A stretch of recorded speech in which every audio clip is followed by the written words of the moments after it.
You're listening to the Archaic Drum Podcast. In-depth conversations with great visionaries and free thinkers of today. Beat by beat, evolving self and society through ancient wisdom and emerging paradigms. With your host, James Benton. Welcome, everyone. This is our 6th episode, recorded on November 12th, 2013. And today, we'll be speaking with Pamela Wilson. Pamela speaks the truth of advaita and non-duality, that the universe is one undivided whole. For the last 15 years, she has traveled extensively within the United States, Canada, and Europe, holding public meetings and offering private sessions. Her week-long retreats have taken place in Mexico, Costa Rica, France, the United Kingdom, Canada, and the U.S. She has endeared herself to many through her lighthearted humor and compassion, and a deep understanding of what it is to be human. Pamela, welcome. How are you today? I am very well, James. How about yourself? I'm doing well, thank you. It's a good day here in the south of France. Lots of sunshine, not so cold. Well, I suppose we could start out. I'd like to speak about, sort of on a fundamental level, this subject of what we call enlightenment. And that seems to be a rather slippery subject for many of us. I think we all on some level feel that there's something else that's just around the corner, waiting for us sometimes. However, I get the feeling that many of us end up sort of chasing something that we hear others speak about, but really have no idea what that is. And many times their desire for that ends up being more of a sort of escape attempt from suffering than more of a pure desire for some truth. How do we approach this business of awakening without feeling as though we're chasing the big carrot of truth that's being dangled in front of us in some way? Well, it's not an organic carrot because it has chemicals called concepts added to it. You don't want the non-organic enlightenment. So for me, I never use that word because it's a human concept. Mm-hmm. I once asked stillness, what is enlightenment? Mm-hmm. And in the silence, there was this chuckle, and it said, never heard of it. Mm-hmm. Okay. It's really a human way of speaking about the return to naturalness, which happens for all beings. Mm-hmm. So that unconditioned naturalness. It's sort of like if you see the Buddha, kill him. Have you heard that one? I have heard that one. Yeah. But once again, it's got some non-organic chemicals added to it. GMO awakening, huh? Yeah. So I think there's such a natural longing to return to simple being with discernment, and that's natural. Yeah. Mm-hmm. It's healthy. It's just what is, because we've tasted and experienced and lived the role play. Mm-hmm. Yeah.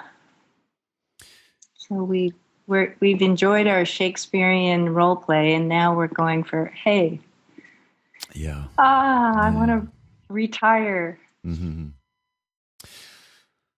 Yeah, I can see that playing out in ways, perhaps even in myself. it seems that there's sort of, to me, a fine line to tread between having a burning desire for this we speak about and pushing ourselves in a way that ends up in the end being more of an obstacle. But, it's been my experience. The pure movement. Sorry, say again? I was just saying that was my own experience. Yeah. But if we trace that movement, it's longing and passion, isn't it? Mm-hmm.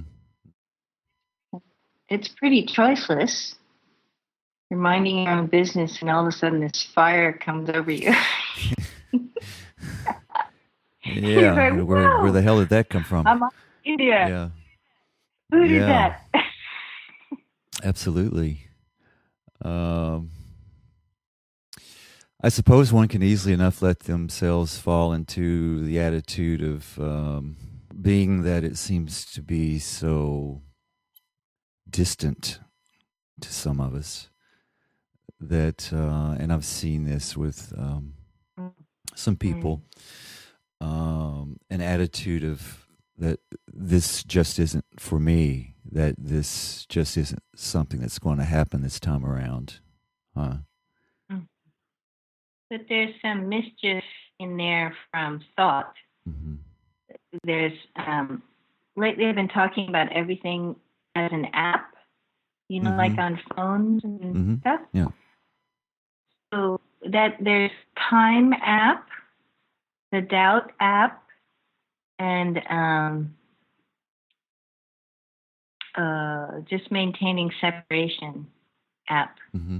And those have nothing to do with us. They're like these generic apps in the mind. Uh-huh. So it's the mind's confession. It's not for me. It'll never happen. Mm-hmm. That's the mind talking. And it's not even true for the mind either. How's that? Well, if we look at the true nature of the mind, it's formless intelligence. Mm-hmm. Yeah? Yeah. So already it's unconditioned and unbound. Mm-hmm. But since it has terribly high standards, the mind. Yeah. We're inviting it to lower its standards. Wouldn't being pure intelligence be enough, Mm-hmm. Because no, it has to be radiant pure intelligence. Okay. Mm-hmm. Well, I watched you in another interview recently beautifully sidestep the question of your own experience of awakening. So I won't pose this question again here. These stories are interesting, it seems, for people to hear. But they, they fall into the category of just being another story, I suppose. It seems that many of our stories are valid in some way. However, they often become a sort of crutch for the ego, it seems, don't they? Mm-hmm. Well, certainly the comparing function, I usually don't speak about it because the comparing function or app will move in another friend and go, whoa, that wasn't how it was for me. So maybe ... Mm-hmm. Mm-hmm. Mm-hmm. Yeah. The comparing, measuring function. But I'm happy to answer any questions, James. You never know what will come out of my mouth. Well, I may run out of them rather quickly here because I decided not to write down a whole big list of questions. Yeah, it's much more fun. Yeah. I'm curious in the moment. Yeah. Well, I've recently felt that our own, whatever those are and however they look like, processes of awakening could be experienced as a type of dance with life itself, that it could be nothing more than a sort of play with each detailed aspect of ourselves instead of attempting to push ourselves towards something. Am I off the mark here? Or? No, that really resonates. Yeah, because life is always inviting itself to meet everything. Yeah. Yeah, it seems so. It's nothing what it appears to be. And life, since life animates everything, you could call it consciousness, animates everything. It's already very intimate with everything and very respectful. However, in the human tribe, a lot of the apps want to protect us from some of life, and that's benevolent, though eventually we have to meet everything anyway. Oh, I agree. I like your word, dancing with life. Well, that's a helpful image for myself. It seems to help to lift some of the heaviness that can arrive, as we know, throughout life. It seems, though, that even if we feel like we're being a good seeker, it can become failure, though. It can become rather easy to get ourselves totally off track and sort of lose lucidity for the truth.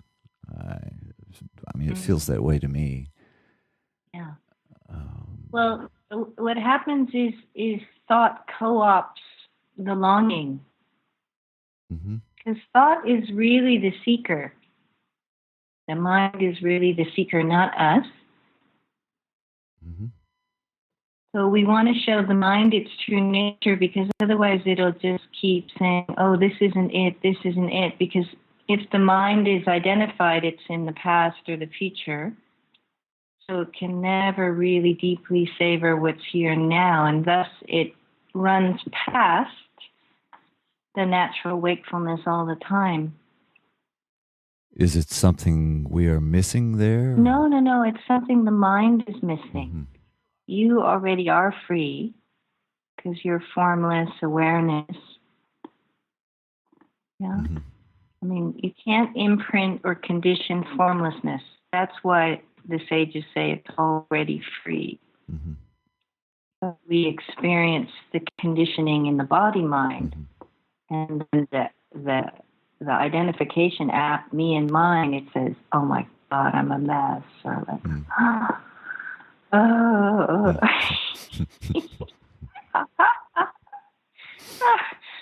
Once I said to a friend, "I've inquired enough for a small village. Where's this freedom?" You know, and I'd done enough meditation for a small village as well, so.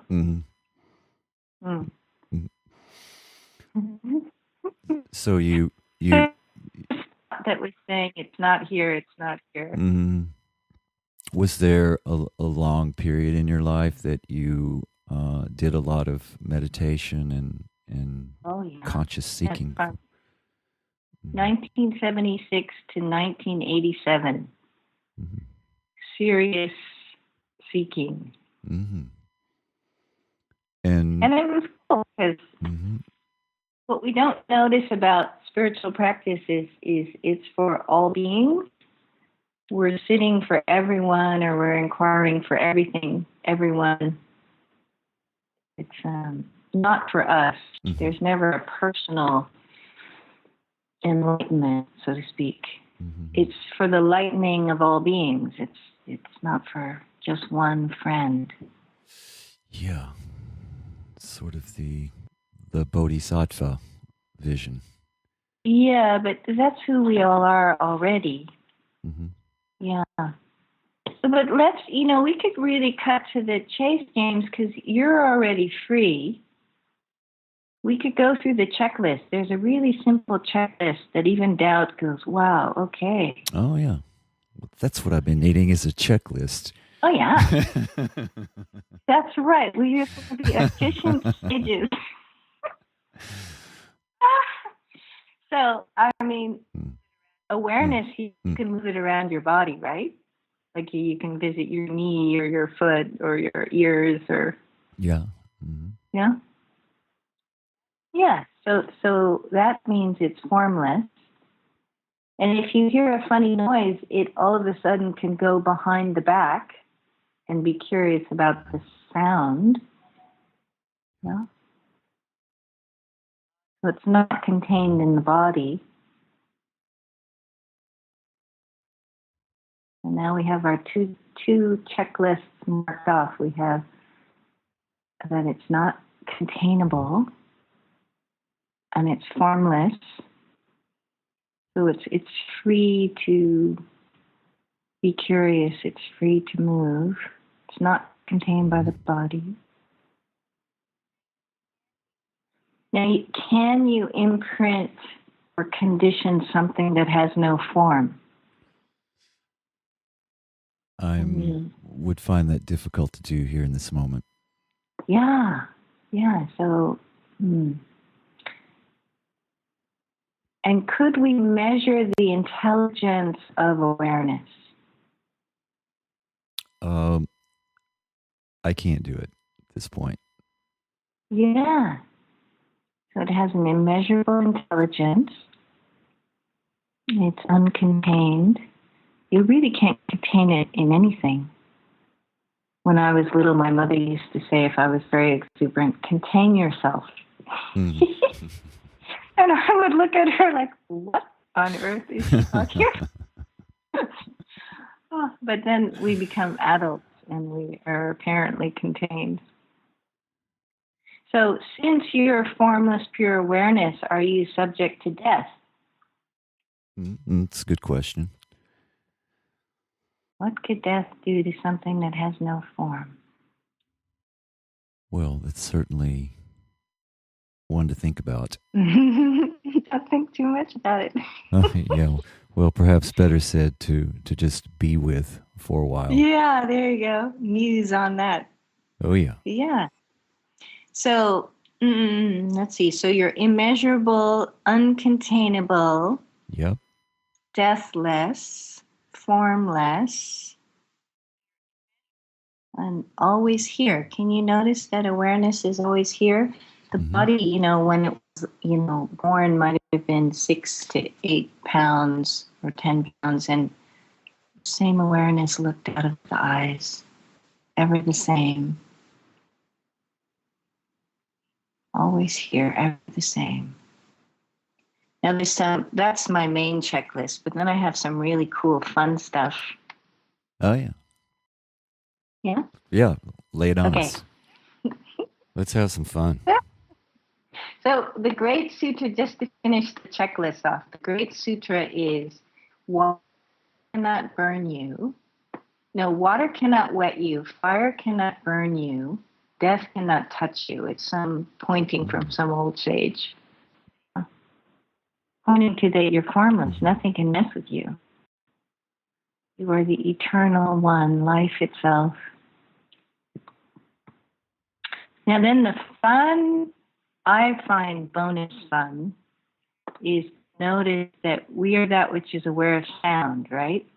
You said we are that which is aware of sound. Is that right? Instantly. That points to that you are silence.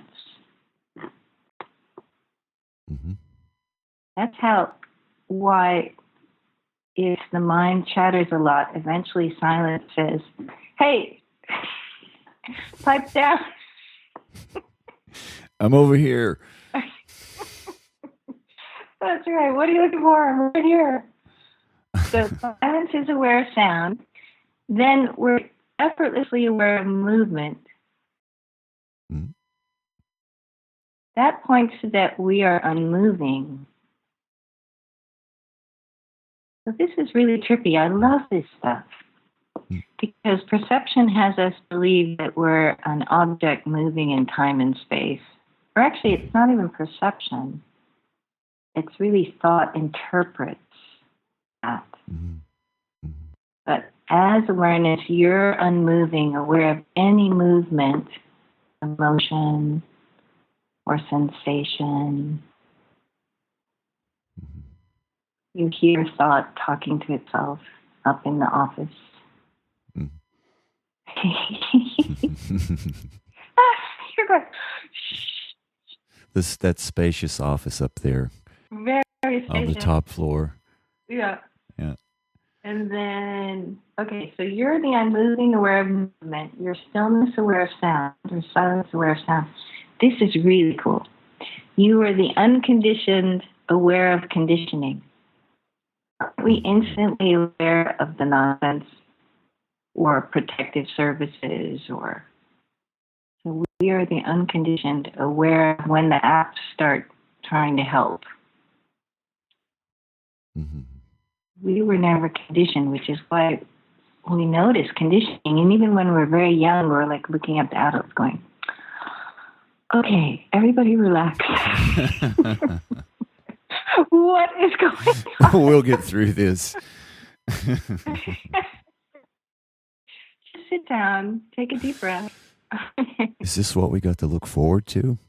I know.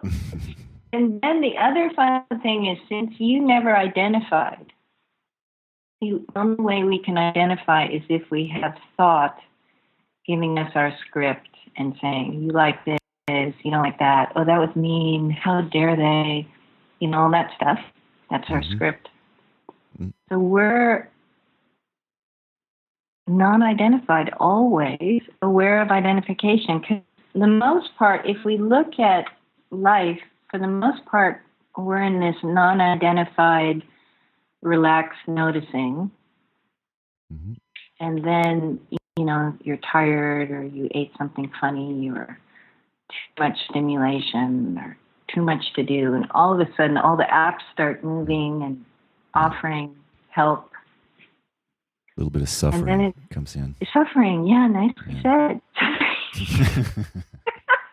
And then we go, oh my God, I'm a mess, or I'm identified, or I lost it, but really all it is that the body-mind is a little overwhelmed, and therefore the apps start moving. Mm-hmm. Yeah. Well, we should have stayed away from installing those apps in the first place, I think. Yeah. Well, that's why, for me, I'm an efficient sage, so I like to show all the apps their true nature, because otherwise they're all going to be bumping into each other, offering stressful services. Mm-hmm. Yeah. Pamela, what does... we've talked about the hindering nature of the mind here a bit. Is there some role that the mind has to play in seeing things a bit more clearly in our lives? Well, it's beautiful, because then if the mind is relaxed and open, which is its naturalness, mm-hmm. It was just trained to concentrate in school, meaning to tighten. If it's in its relaxed, open naturalness, then there's peace in the kingdom. Mm-hmm. So that's why it's very important to show the mind its true nature, just by honoring it and asking it to look behind who it thinks it is, or behind personal history, or deficiency, or sufficiency. Mm-hmm. And in the moment, it can notice itself. Mm-hmm. There's no time in the noticing. Mm-hmm. This is where self-inquiry, the importance of self-inquiry comes in. Mm-hmm. Yeah. Yeah.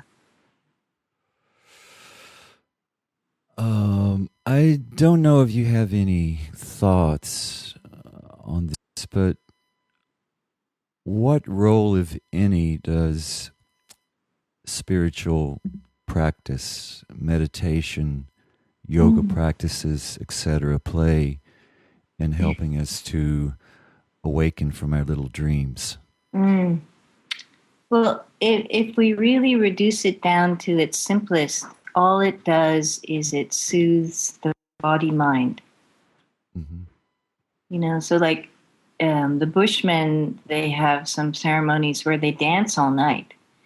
Now, you can't maintain any contraction or any smallness or any worry if you've danced all night. Mm. So, same with us sitting, the body mind starts to unwind. Yeah. Mm-hmm. Yeah. So, sages just had to come up with ways to soothe the body mind.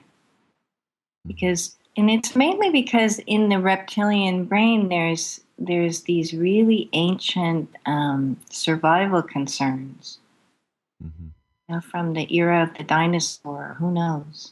Mm-hmm. But here we are in our lovely warm shelters, our homes, and I call it the unfortunately named nervous system is still sending danger, danger signals. Mm-hmm. And it's just because you lost your keys or you can't, or your computer isn't working. Yeah. So it's for lots of friends, it's a very practical thing. It's very soothing. Mm-hmm. So now the misunderstanding is that you will progress to a more clarified beingness. There's some partial truth in that it allows the body mind to rest and open. Mm-hmm. And notice it's also unconditioned, intelligent presence. But there's everything we're seeking is already here. But it's like a great treasure hunt. We have to look behind the costumes or the veils. So it's like the treasure hunt for that's right behind your eyes, I suppose. Huh? There you go. Nicely said. Beautiful satsang.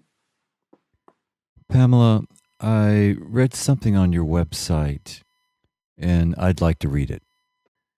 You said there's a notion that we left paradise a long time ago. But this secret garden was the heart, always here, just waiting for our return. Pamela, how do we tread the path into the garden, and where is it to be found? Well, Ramana gave sages, what they do is they like to give shortcuts. Huh? Oh, those are always welcome. So Ramana gave great shortcut, that one, which is he invited us as awareness to look into the right side of the chest. Mm-hmm. So not to the human heart, because the human heart is gorgeous and that absolute sensitivity and receptivity. But we want to look into the right side of the chest. The right side. Uh-huh. Yeah. And there's never a right answer, but what is felt or noticed in the right side of the chest in this moment? Mm-hmm. Anything is okay. This relates somewhat to a previous question, I think, and it may receive the same answer, I can imagine. But I was speaking with another teacher recently, and she spoke about how important it was for herself to have been able to move through some psychological and emotional issues on her own path. I realize awakening is probably an individual and unique movement of sorts, and people have their own spiritual trails to blaze.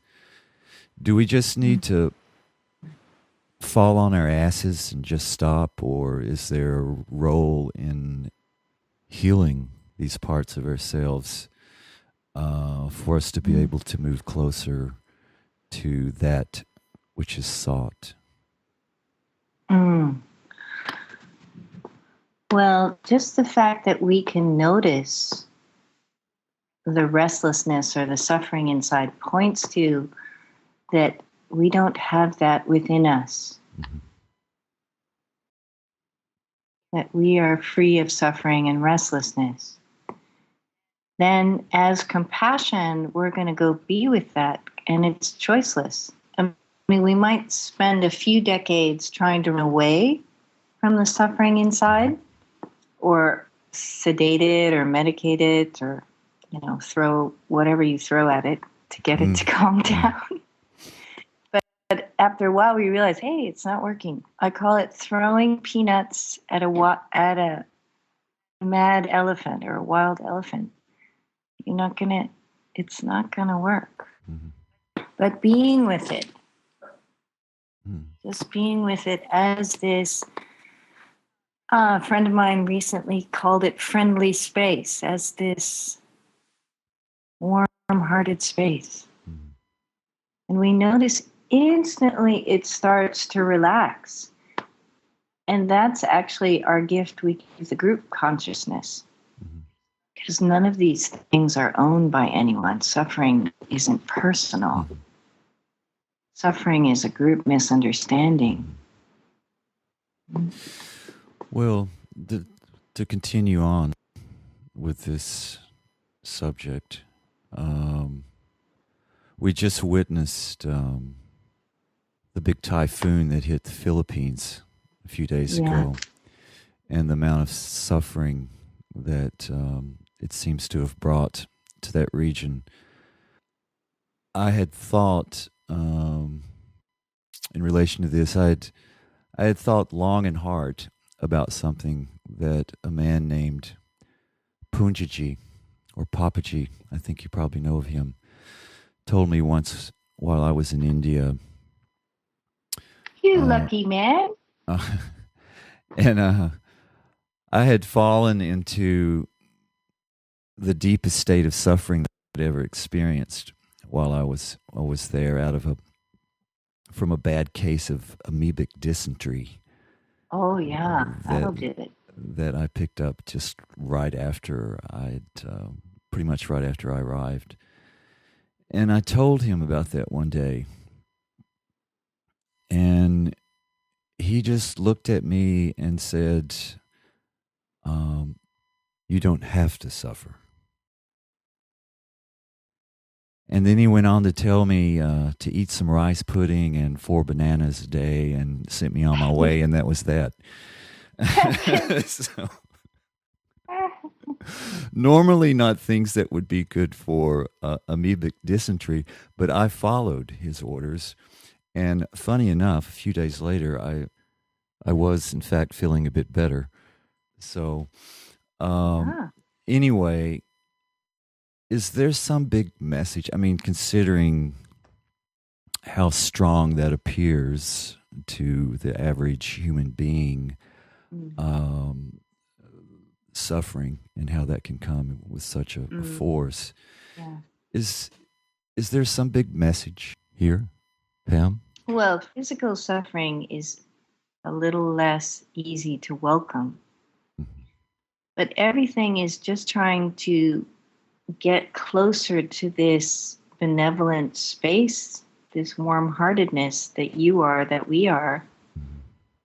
But we don't understand. We think it's coming to overwhelm us or contain us or make us small. But it wants to come home as well. So if we notice there's emotional suffering, don't touch the content of it. See, where we get trapped is in content.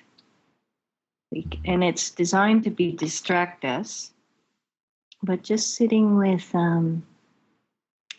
suffering, inviting it actually closer, because it's no different than a comet entering the Earth's atmosphere. It just starts to dissolve, because that's who we are. Our vibratory rate as receptive openness is very, very high. So suffering is just wanting to come sit.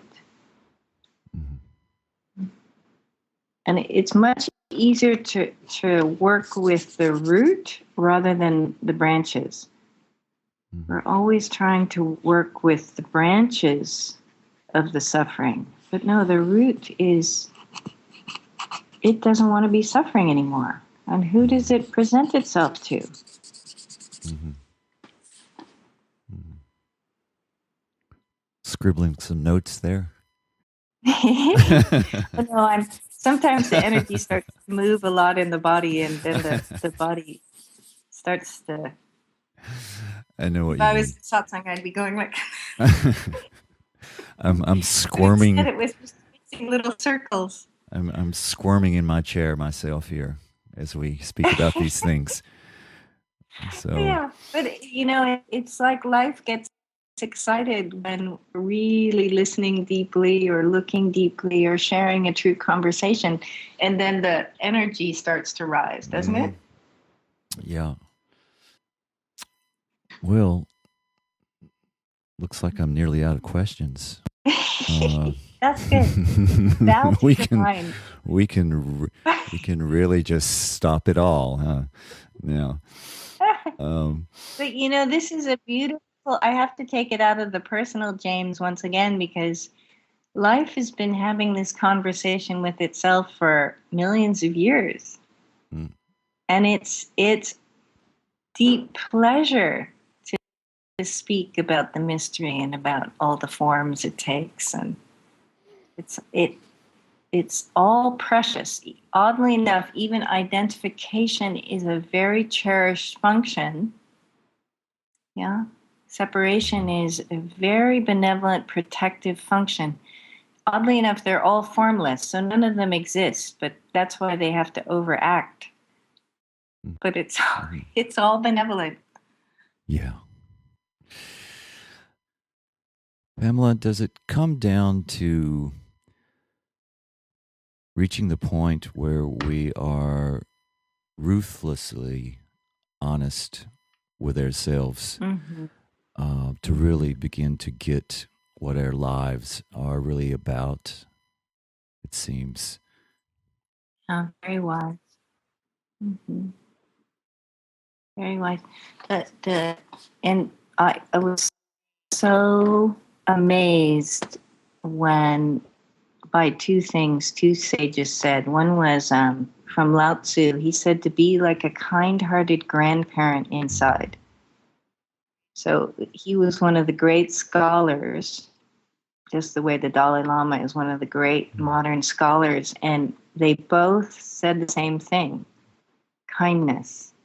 And then Papaji said, if we want to allow life or allow embodiment to be the relaxed beauty that it is, we have to have both our wings out. So you were speaking your wisdom wing about being really honest.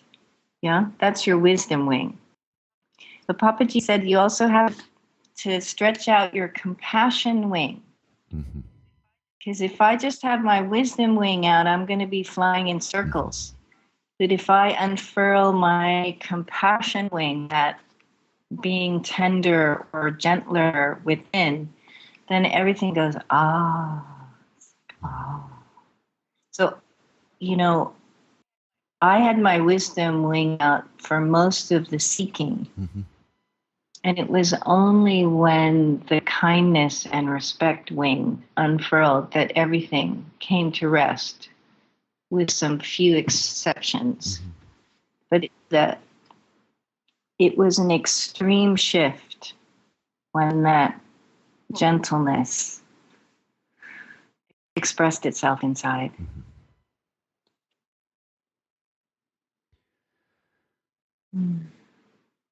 Well, it's evident. I don't know how this came about, but I know you have some sort of connection to the great saint Ramana Maharshi. What was essentially Ramana offering to us through his life and his teachings? Well, he was living his true nature, which is constancy, stillness, respect, love. When Robert Adams was with him as the body was apparently dying, he said that people reported you could feel Ramana's presence up to 1,500 miles away.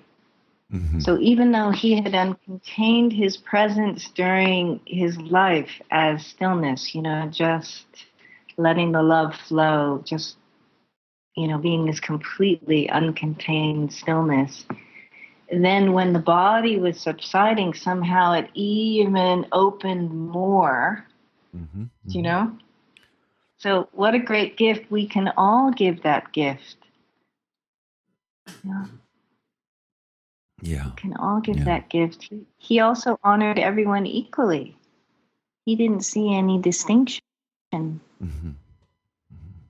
Yeah. We've touched on this throughout our conversation here, with what we're speaking about, but to help drive the big message home. I like what your hand did. You made a fist. Power to the people. when it's all said and done, what are we being asked to do here, or not do, for that matter? To wake up. It's just really simple. Just noticing that the mind is the seeker, and that the mind is actually transmitting nervousness to the body, which is why the still pond, can't notice itself.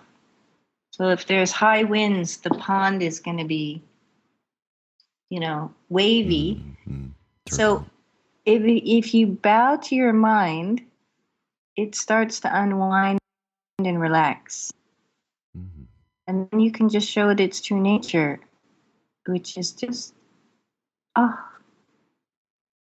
precious, pure, sparkling awareness, intelligence.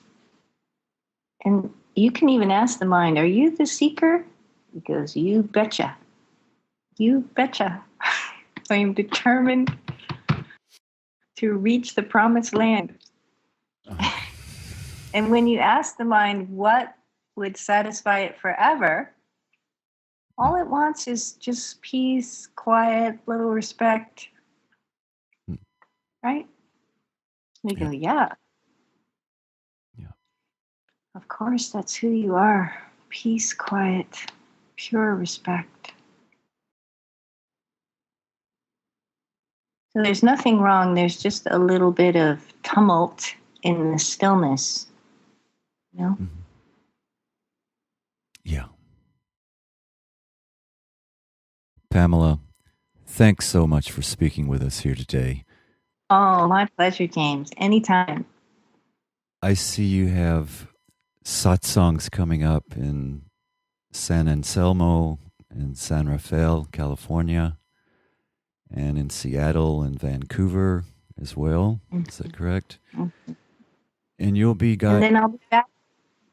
Go ahead. No, I just wanted to say you'll be guiding retreats in Costa Rica and Ireland early next year.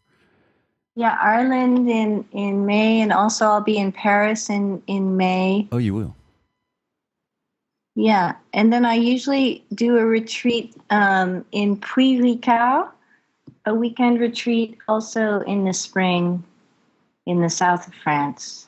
Great. Well, I was just going to say, come on down here. Yeah, it's just right near Aix. Oh, really? Well, you may very easily find me there at that point.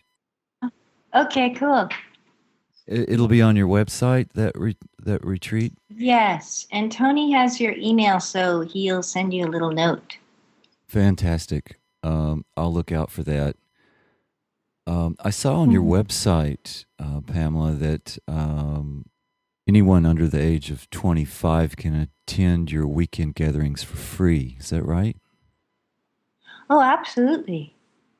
That's cool. Mm-hmm. Yeah, no, because we want the young sages to be out and about, Mm-hmm. That's wonderful. Your website is www.pamelasatsang.com. Is that correct? Yes. Pamela, thanks so much for speaking with me here today once again. And I do hope that we can cross paths Perfect. at some point. And all the best to you there.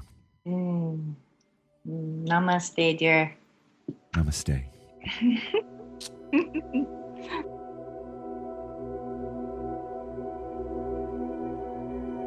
If you'd like to join us for upcoming episodes of the Archaic Drum podcast or receive updates on our website content in general, you can go to www.archaicdrum.com and sign our mailing list.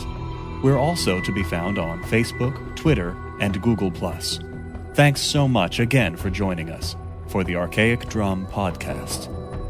Beat by beat, evolving self and society through ancient wisdom and emerging paradigms.